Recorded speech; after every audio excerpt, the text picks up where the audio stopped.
Dr. James Perkins, president of the Progressive National Baptist Convention, USA, having served with distinction and with honor. And I am personally delighted to have served under your administration. The PNBC, as it is well known, has missed some of the major ingredients that once made her the admirable convention of our nation and undoubtedly of the world in the various nations and countries.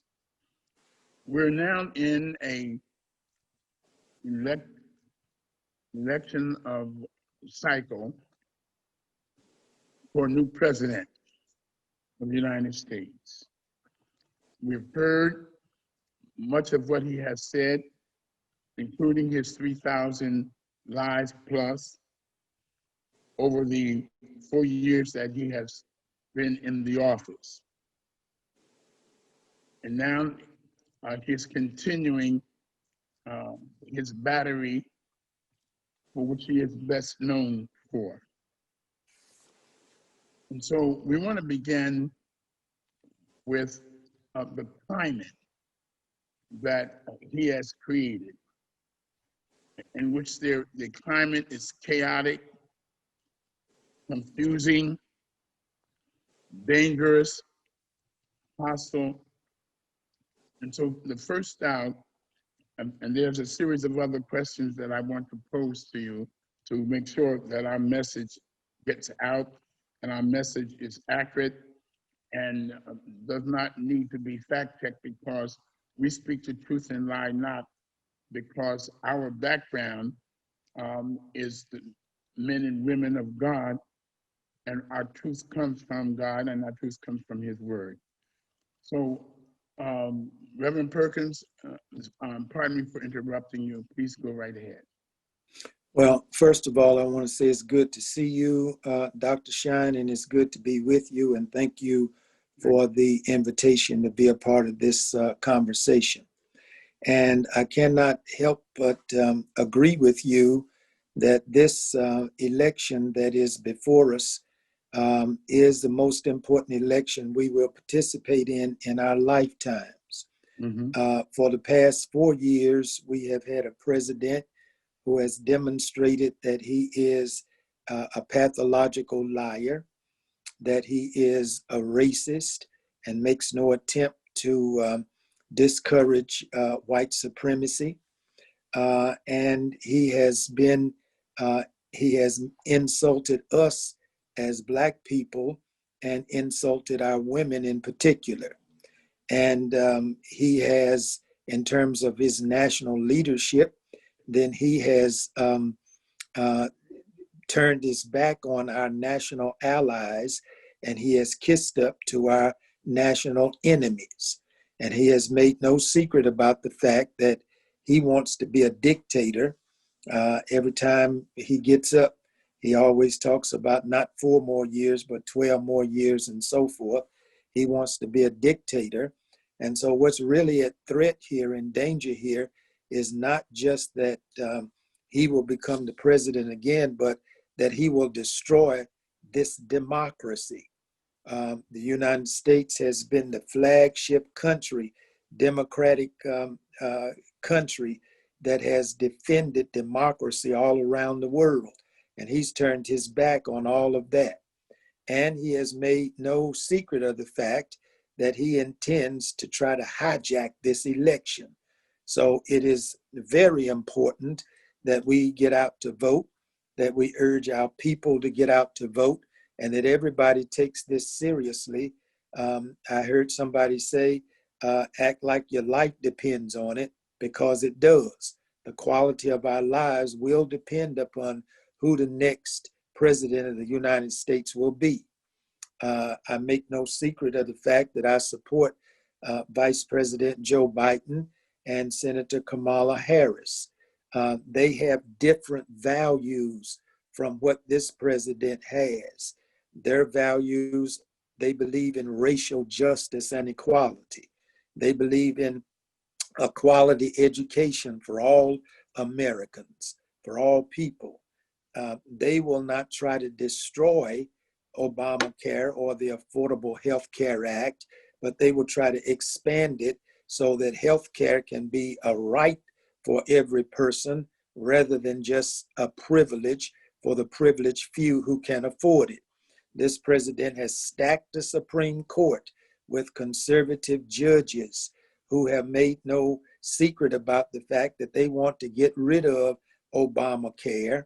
And that means taking health care away from 20 million Americans, 20 million people, and take it away from people who have pre-existing conditions because of the failure of his leadership. And he goes around, he lies. He says that this virus is disappearing, but the reality is that it is ticking upwards in every state in the country. And it is due to his failure of leadership. He has not taken it seriously, and it affects African Americans and people of color more than it does anybody else. And so we have every reason to get out and vote, and we can't sit on the sidelines. We have to take this seriously because this is a serious time in the history of the world and for our lives. Thank you for that. That is more than a bushel full, more than a barrel full of commentary on this sitting president. It is up to us I believe it's up to us in the faith community to lead. As always, the Black church has had a pivotal role in Black lives in America. It has done a tremendous amount, sacrificing their lives, so many, and being vigilant and standard bearers for our race, and it benefited the nation. You made a couple of points that I like to respond to and ask you to comment on it further. One is Amy Coney Barrett, newly appointed to the Supreme Court, and with the intent to serve out the best wishes of the sitting president. Now, and that is regarding the Affordable Care Act, that's regarding women's rights, that is regarding the LGBTQ community, that is regarding women's rights and the rights of their own body. So, and as well as the civil rights laws. So there is enough that he has appointed her to help end these. And so this court situation, and you mentioned the word packing the court. And he's accusing, and some of the Republicans, Mitch McConnell and Lindsey Graham, are accusing the opposition, the Democrats, for wanting to pack the court, rather than to view it as equalizing the court by adding additional members so that no one party has complete control as it presently does. Packing versus equality on the court, equalizing the number of jurors. What are your thoughts on that line? Well, I agree with you that it is the Republicans who have packed the court. When they denied former President Obama of his right to appoint a justice, they denied him the right to try to add a person to the court that would help to equalize and balance out the philosophy of the court. Instead, they took his opportunity to make an appointment, and now they have intervened in this election year and just a few days from election day to appoint this person who should have been, that decision should have been made by whoever is elected president in this upcoming election. And so they have stacked the court and made it lean and tilt in a direction of conservatism. And what decisions they will make for years to come are kind of frightening. They will dismantle health care, as you implied and it stated. They will dismantle all of the civil rights legislation that we have had in place for some years. The Supreme Court has already gutted the Voting Rights Act back in 2013. And so, and then with the federal appointments that they have made to the judiciary all along, then this country, the laws of this country will be adverse laws for Black people in particular, but they will have a stinging effect on decisions that will be made in the future. As for example, here in Michigan, our Secretary of State had said that put a ban on people coming to the polls with guns and long rifles, open carry. Well, a judge, a federal appointed judge, knocked that down, so that now we're facing the possibility that there will be people showing up at the polls who will be carrying guns, and the only role a gun serves at a polling place is to intimidate the people who show up to vote. So that's just one indication, and so it looks dark in terms of just what justice will look like in the future based on the philosophy of these justices. Well, and so true that is. Now, I recall under former President, now deceased Ronald Reagan, when the Black Panthers carried guns, they were locked up. So they wasn't granted the Second Amendment rights, the right to bear arms. But now you see the white racists, you see the Aquanon, you see all of these white militants who have prepared themselves for a civil war. And now, because of what you just said, that is extremely frightening, that they are allowed, that a judge sitting on the bench, sworn to uphold the Constitution, he now permits them to carry guns to the polling to intimidate, as you said. What is the possibility that some lawyers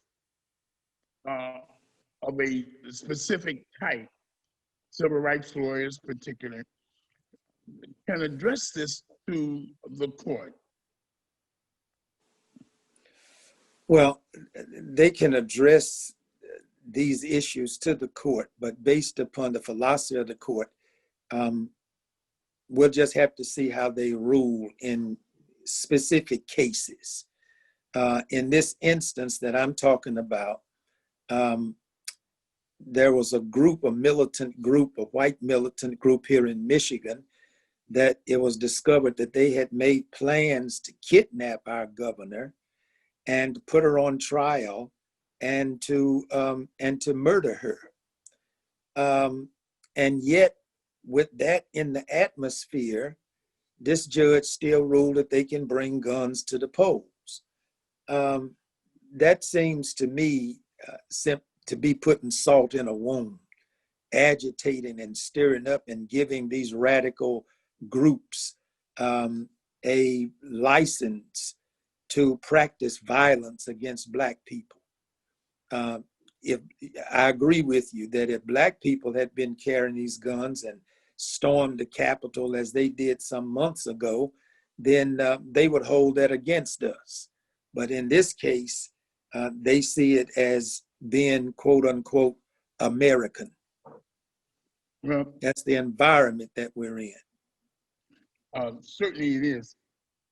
When we think about the election process, it seems that a great deal is being done to preserve and protect the integrity of everyone entitled to vote.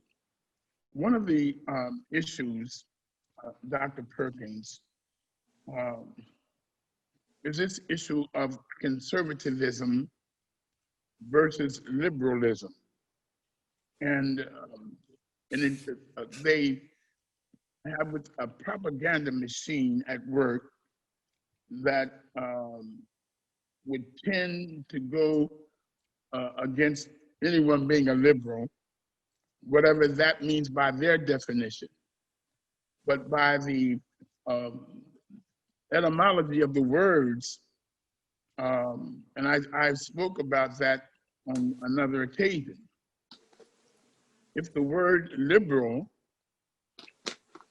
comes from the word libri in Latin, and it means freedom, and it means liberty and liberality. And Jesus said that whom the Son sets free is free indeed. That's liberty, liberation. And they have bastardized the use of the word. On the contrary wise, there is this word conservatism. When I was young, during the Second World War,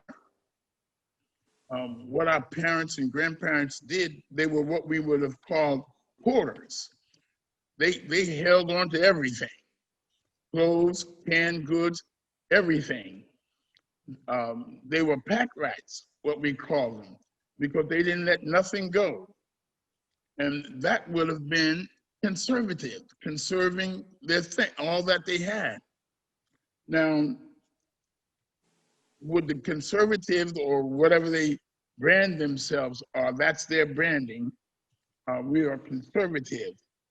What does that mean when you and I both heard the dean of preachers on one occasion, Dr. Garner Taylor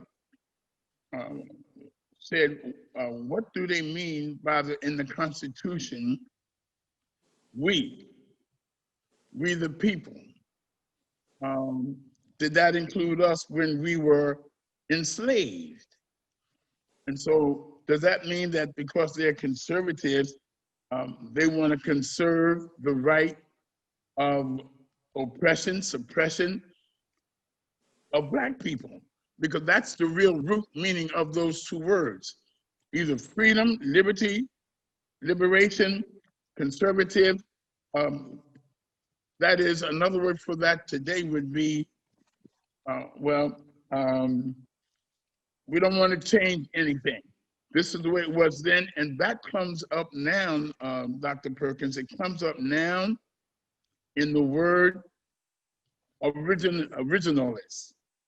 That is to go back to what the Constitution really was meant for and for whom it was meant. So was Black people included in that, which would have been why things are going the way they're going? Would you address that? Well, I would say that as it relates to the Constitution was not meant for Black people. It wasn't meant for women as far as that point is concerned. It was meant for white men, the collection of white men who were sitting there at the table and writing out this document. Even though the Constitution includes some platitudes, some ideals, such as all men are created equal, that was not in reference to Black people, because as far as they were concerned, we were slaves and we had no rights. As a matter of fact, the Supreme Court at one point said that Black men are 3/5 of a man, and that a Black man has no rights that a white man is bound to respect. And the Supreme Court made those statements. So anytime this nation has moved further in advancing the cause of civil rights, it is because Black people have protested and given their lives, shed their blood to make it happen. The Voting Rights Act, we didn't have the right to vote. We were not just intimidated, but we were murdered for trying to exercise the right to vote. The late John Lewis, who just passed away, on the Edmund Pettus Bridge in Selma, nearly was killed himself as a young man protesting the right to vote. And so when we talk about conservatives and liberals, as far as I'm concerned, it's too narrow to define every decision and every idea that comes up to label it as either a conservative or a liberal idea. I do know, however, that these quote unquote liberals have been the ones who have been more willing to advance the cause of civil rights and human rights than conservatives. As from my observation, they're interested in maintaining the status quo and projecting themselves as being more moral and superior in their morality than anybody else. So I do know that we have to vote in this election. We do have that right. I do see these Republicans trying to undermine this election. The president himself makes no bones about it. And yet, in spite of it, we have to get out and vote. There in Pennsylvania, for example, I spoke earlier this morning with some pastors in central Pennsylvania. Pennsylvania is very important in this election simply because we don't go by popular vote in this country. Early on, this electoral college that was based in slave culture, it evolved. And so the Pennsylvania plays a key role in terms of its electoral delegates in who will win this election. So in Pennsylvania, we need our people to hear this and understand the urgency of the moment and get out and vote. We need to win Pennsylvania for Joe Biden and Kamala Harris. Well, thank you once again. I have been in touch, in communication with some of the clergy across the state from Erie, Pittsburgh, Harrisburg, and of course here in Philadelphia. And that is so that we could bind together so that we can well represent our people and the cause of freedom, justice, and civil rights throughout the length and breadth of this nation. Served as president of the PMBC, you, your theme was where to from here. We've carried that theme with us, whether in sermons, whether it's in communications, whether in clergy meetings. Where to from here? Where do we go from here? In terms of what you just said about Pennsylvania. With us moving forward here, this morning the clergy had a prayer vigil. A number of clergymen turned out for that. It was led by the Senator Vince Hughes here in Philadelphia. He brought the clergy together. Then there's been other groups around, I'm sure, the state. And so as we go forward, we want to do everything humanly possible to turn out the vote of seniors, the youth, the middle age, the old age, the any age that's eligible to vote. We want to do our sovereign best to turn out Pennsylvanians for this election. Our lives do depend on our voting this time around, more so than any other time in my lifetime as well. So I think we can feel pretty assured that Pennsylvania, the clergy in Pennsylvania, will continue right on through Tuesday night and beyond if necessary, to be sure that our votes count. It's good to have you online. We will do this again, perhaps, it's a good time to do it, in my opinion. A good time to do the same thing would be Tuesday night, sometime when the polls close. We can come back and make our assessment about where and pray that where things are going. Would you be willing to do that? I'll be willing. I expect to be busy on Tuesday, but we can text back and forth, and if I have availability, I'll be more than happy to do it. Yeah, let's try that. We'll put that down on the schedule for Tuesday night. Now, I'm grateful for your presence here. It was very powerful, your presentation. And so we're looking forward to more times like this on this platform. I appreciate it.